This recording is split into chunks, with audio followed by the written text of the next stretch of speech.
गढ़ राठौड़ है, किशनगढ़ राठौड़ है, वे भी आप पढ़ से। लेकिन बाहू पहले आप कौन सी चीज की बात करनी है आज आपने? राजपूतां की उत्पत्ति। आज क्या पढ़ रहे हैं? राजपूतों की उत्पत्ति। देखते हैं राजपूतों की उत्पत्ति कैसे हुई थी, राजपूतों की उत्पत्ति के क्या क्या सिद्धांत दिए गए हैं। सभी सिद्धांतों को यहाँ पर क्रम वाइज पढ़ेंगे और देखेंगे कि राजपूत जो शब्द है वो कहाँ से आया। तो सबसे पहले मैं आपको ये पूछना चाह रहा हूँ कि जो राजपूत शब्द है, यह राजपूत शब्द कहाँ से आया, या क्या पहले जो राजपूत शब्द था ये राजपूतों के लिए राजपूत शब्द का प्रयोग किया जाता था, या जब राजपूत शब्द नहीं था यानी राजपूतों को राजपूत नहीं कहा जाता तब राजपूतों के लिए कौन सा शब्द प्रयोग किया जाता था? है ध्यान में कोई नहीं है तो बताओ। राजपूतों के लिए पहले कौन सा शब्द प्रयोग में लिया जाता था? आप रामायण और महाभारत जो देखिए आपने, रामायण और महाभारत के अंदर राजपूतों को राजपूत शब्द प्रयोग में नहीं लिया जाता था। रामायण और महाभारत में आपने नहीं सुना होगा कि राजपूत शब्द प्रयोग में लिया जाता है।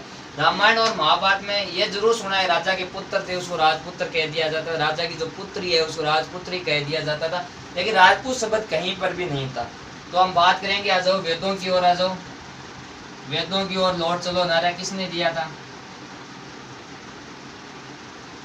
किसने दिया था? रे दयाराम सरस्वती ने दिया था। तो हम बात करते हैं ऋग्वेद की। ऋग्वेद में आपको पता है कितने मंडल हैं? 10 मंडल हैं।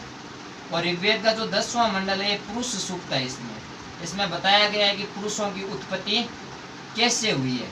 तो इसमें यह लिखा गया है, इसमें बताया गया है कि जो पुरुषों की उत्पत्ति है वो आदि मानव या परम ब्रह्मा के मुख से, भुजाओं से, जंघाओं से और चरणों से हुई है। तो परम ब्रह्मा जो आपके हैं उनके मुख से जो जन्मे वो क्या कहलाए? ब्राह्मण। जो भुजाओं से जन्मे वो क्या कहलाए? क्षत्रिय। परम ब्रह्मा की जंघाओं से जन्म लेने वाले क्या कहलाए? वैश्य। और उनके चरणों से जन्म लेने वाले क्या कहलाए? शुद्ध। तो पहले जब राजपूत शब्द का प्रयोग नहीं किया जाता था, उससे पहले राजपूतों के लिए कौन सा शब्द प्रयोग में लाया जाता था? क्षत्रिय शब्द। क्या कहा जाता था उन्हें? क्षत्रिय कहा जाता था। क्या कहा जाता था? क्षत्रिय कहा जाता था। अब चलो 6ठी शताब्दी की बात करते हैं। 6ठी शताब्दी में एक शासक हुए हैं हर्षवर्धन। नाम सुने उस आदि को? हर्षवर्धन है। ये हर्षवर्धन के समय में चीनी यात्री ह्वेनसांग भारत आए थे, तो ये आपको पता होगा। हर्षवर्धन के समय में हर्षवर्धन ने क्या किया? अपने नीचे सामंत रखने शुरू किए थे। यानी कि ये राजा था और इसने अपने नीचे सामंत रखने शुरू कर दिए। तो मान लीजिए इनका ये एक सामंत है, और उस समय क्या कि राजा और सामंत के मध्य संबंध अच्छा था। ये दोनों अच्छे संबंध, रिलेशन बहुत ही अच्छा था दोनों मध्य। तो ये जो सामंत लोग थे, ये सामंत अपने आप को राजा का पुत्र मानते थे, तो ये अपने आप को कहते थे राजपुत्र। क्या कहते थे अपने आप को? राजपुत्र। तो फिर उस समय तो सामंत क्या कहलाते? जो सामंत होते थे वो क्या कहलाते थे? राजपुत्र कहलाते थे। यानी हर्षवर्धन ने जो सामंत थे उनको क्या कहते थे?